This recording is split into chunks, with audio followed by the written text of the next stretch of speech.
Corona தொற்றினால் பாதிக்கப்பட்ட கோவை மாவட்ட ஆட்சியர் ராசாமணி சிகிச்சைக்கு பின் பூரண குணமடைந்து பணிக்கு திரும்பினார்.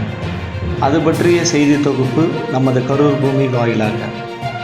மாவட்ட ஆட்சியர் அலுவலக வாயிலில் மாவட்ட வருவாய் அலுவலர், ஊரக வளர்ச்சித்துறை திட்ட இயக்குனர் மற்றும் உயர் அதிகாரிகள் பூங்கொத்து கொடுத்து வரவேற்றனர். கோவை மாவட்ட ஆட்சியர் ராசாமணிக்கு கடந்த ஜூலை 15ஆம் தேதி கொரோனா தொற்று உறுதியானது. இதையடுத்து அவர் சிட்ரா அருகில் உள்ள தனியார் மருத்துவமனையில் சிகிச்சைக்காக அனுமதிக்கப்பட்டார். சிகிச்சைக்கு பின் வீடு திரும்பிய மாவட்ட ஆட்சியர் ராசாமணி வீட்டில் தன்னை தனிமைப்படுத்தி கொண்டார்.